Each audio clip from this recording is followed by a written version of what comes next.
I grew up to study the brain because I have a brother who has been diagnosed with a brain disorder, schizophrenia. And as a sister and later as a scientist, I wanted to understand why is it that I can take my dreams, I can connect them to my reality, and I can make my dreams come true.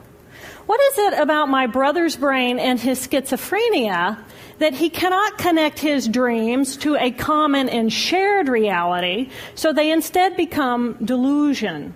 So I dedicated my career to research into the severe mental illnesses.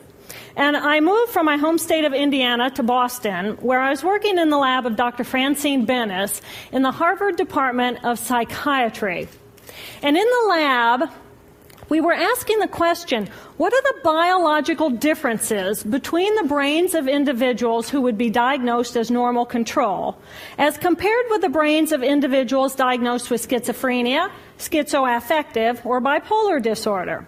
So we were essentially mapping the microcircuitry of the brain, which cells are communicating with which cells, with which chemicals, and then in what quantities of those chemicals. So there was a lot of meaning in my life because I was performing this type of research during the day. But then in the evenings and on the weekends, I traveled as an advocate for NAMI, the National Alliance on Mental Illness.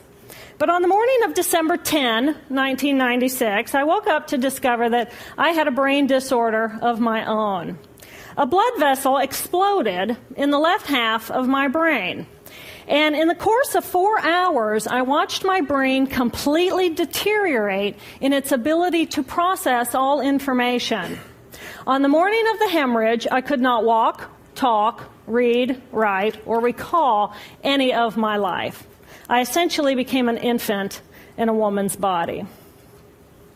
If you've ever seen a human brain, it's obvious that the two hemispheres are completely separate from one another. And I have brought for you a real human brain.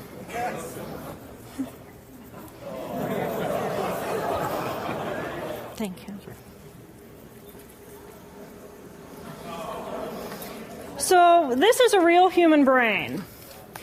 This is the front of the brain, the back of the brain with the spinal cord hanging down. And this is how it would be positioned inside of my head. And when you look at the brain, it's obvious that the two cerebral cortices are completely separate from one another. For those of you who understand computers, our right hemisphere functions like a parallel processor, while our left hemisphere functions like a serial processor. The two hemispheres do communicate with one another through the corpus callosum, which is made up of some 300 million axonal fibers. But other than that, the two hemispheres are completely separate. Because they process information differently, each of our hemispheres think about different things, they care about different things, and dare I say, they have very different personalities. Excuse me. Thank you. It's been a joy.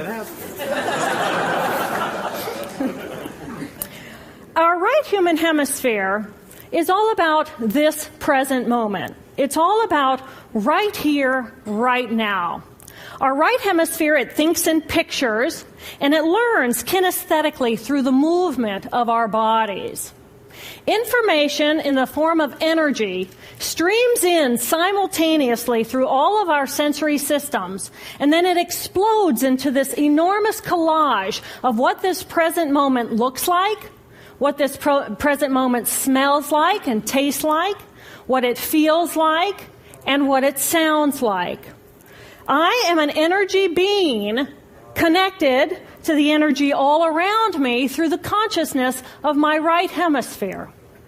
We are energy beings connected to one another through the consciousness of our right hemispheres as one human family.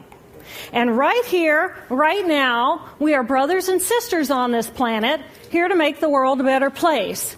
And in this moment, we are perfect, we are whole, and we are beautiful. My left hemisphere, our left hemisphere, is a very different place. Our left hemisphere thinks linearly and methodically. Our left hemisphere is all about the past, and it's all about the future. Our left hemisphere is designed to take that enormous collage of the present moment and start picking out details, and more details about those details.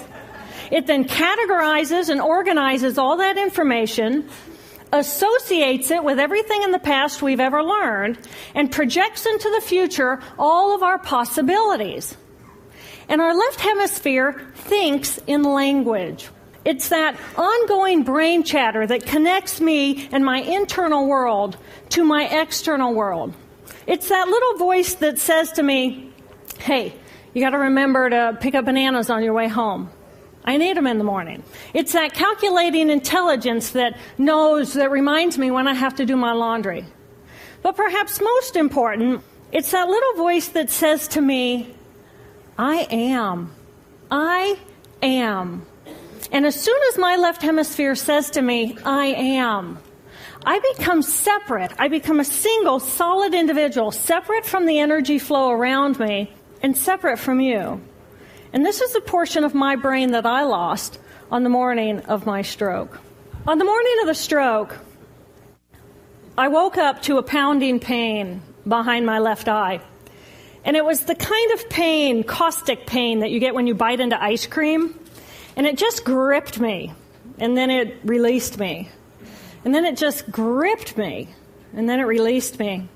And it was very unusual for me to ever experience any kind of pain, so I thought, okay, I'll just start my normal routine. So I got up and I jumped onto my cardio glider, which is a full-body, full exercise machine. And I'm jamming away on this thing, and I'm realizing that my hands look like primitive claws grasping onto the bar. And I thought, that's very peculiar. And I looked down at my body, and I thought, whoa, I'm a weird-looking thing. And it was as though my consciousness had shifted away from my normal perception of reality, where I'm the person on the machine having the experience, to some esoteric space where I'm witnessing myself having this experience. And it was all very peculiar, and my headache was just getting worse. So I get off the machine, and I'm walking across my living room floor, and I realize that everything inside of my body has slowed way down. And every step is very rigid and very deliberate. There's no fluidity to my pace, and there's this constriction in my area of perception, so I'm just focused on internal systems. And I'm standing in my bathroom getting ready to step into the shower, and I could actually hear the dialogue inside of my body. I heard a little voice saying, okay, you muscles, you got to contract, and you muscles, you relax. And then I lost my balance, and I'm propped up against the wall. And I looked down at my arm, and I realized that I can no longer define the boundaries of my body. I can't define where I begin and where I end, because the atoms and the molecules of my arm blended with the atoms and molecules of the wall. And all I could detect was this energy. And I'm asking myself, what is wrong with me? What is going on? And in that moment, my brain chatter, my left hemisphere brain chatter, went totally silent. Just like someone took a remote control and pushed the mute button. Total silence. And at first I was shocked to find myself inside of a silent mind. But then I was immediately captivated by the magnificence of the energy around me. And because I could no longer identify the boundaries of my body, I felt enormous and expansive. I felt at one with all the energy that was, and it was beautiful there. And then all of a sudden, my left hemisphere comes back online, and it says to me, hey, we got a problem, we got to get some help. And I'm going, I got a problem. So it's like, okay, I got a problem. But then I immediately drifted right back out into the consciousness, and I affectionately refer to this space as La La Land. But it was beautiful there. Imagine what it would be like to be totally disconnected from your brain chatter that connects you to the external world. So here I am in this space, and my job and any stress related to my job, it was gone. And I felt lighter in my body. And imagine all of the relationships in the external world and any stressors related to any of those, they were gone. And I felt this sense of peacefulness. And imagine what it would feel like to lose 37 years of emotional baggage. Oh, I I felt euphoria. Euphoria.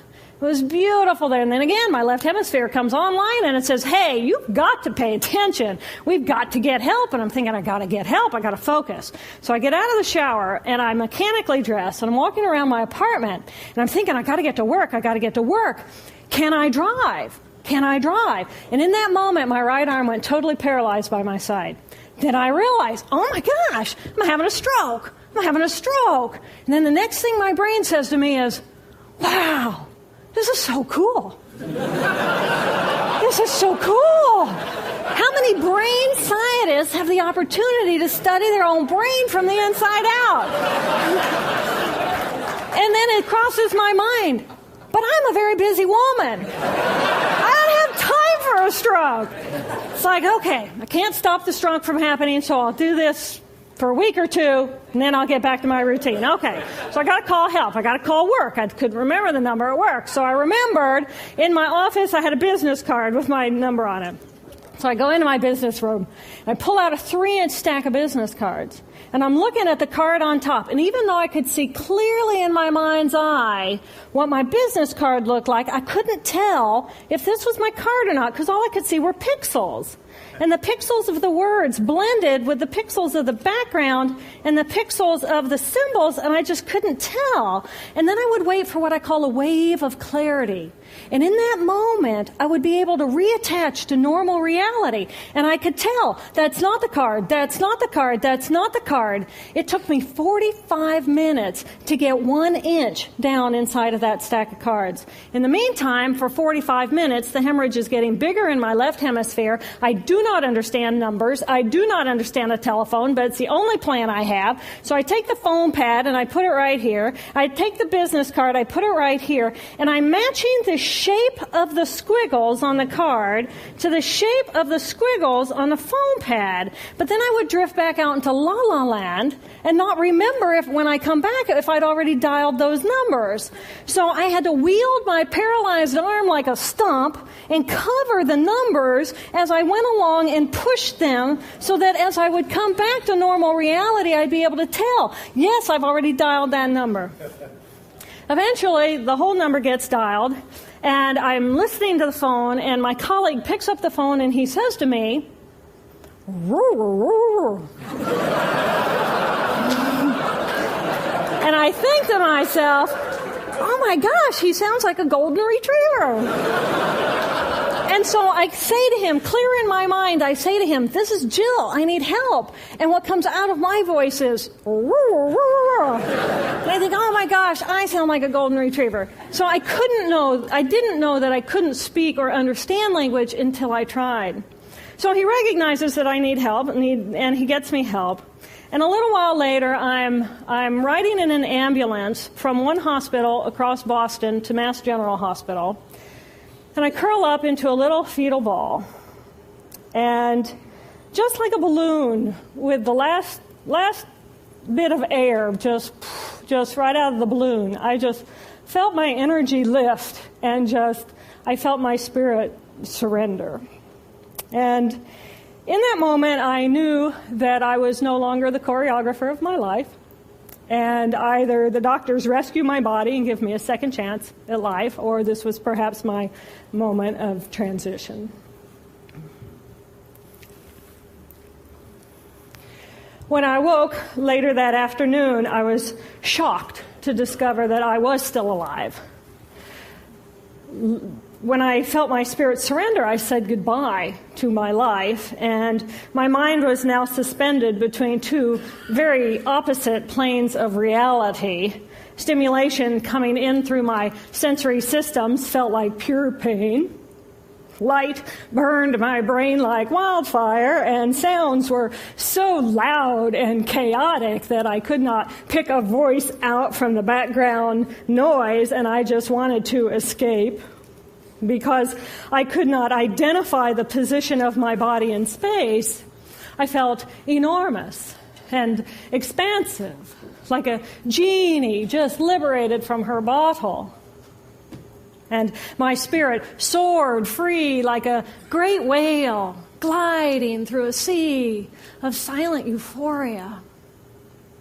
nirvana. I found nirvana. And I remember thinking there's no way I would ever be able to squeeze the enormousness of myself back inside this tiny little body. But then I realized, but I'm still alive. I'm still alive, and I have found nirvana. And if I have found nirvana and I'm still alive, then everyone who is alive can find nirvana. And I pictured a world filled with beautiful, peaceful, compassionate, loving people who knew that they could come to this space at any time and that they could purposely choose to step to the right of their left hemispheres and find this peace. And then I realized what a tremendous gift this experience could be. What a stroke of insight this could be to how we live our lives. And it motivated me to recover. 2.5 weeks after the hemorrhage, the surgeons went in and they removed a blood clot the size of a golf ball that was pushing on my language centers. Here I am with my mama, who's a true angel in my life. It took me 8 years to completely recover. So, who are we? We are the life force power of the universe with manual dexterity and 2 cognitive minds. And we have the power to choose moment by moment who and how we want to be in the world. Right here, right now, I can step into the consciousness of my right hemisphere where I am the life force power of the universe. I am the life force power of the 50 trillion beautiful molecular geniuses that make up my form, at one with all that is. Or I can choose to step into the consciousness of my left hemisphere, where I become a single individual, a solid, separate from the flow, separate from you. I am Dr. Jill Bolte Taylor, intellectual, neuroanatomist. These are the we inside of me. Which would you choose? Which do you choose? And when? I believe that the more time we spend choosing to run the deep inner peace circuitry of our right hemispheres, the more peace we will project into the world, and the more peaceful our planet will be. And I thought that was an idea worth spreading. Thanks.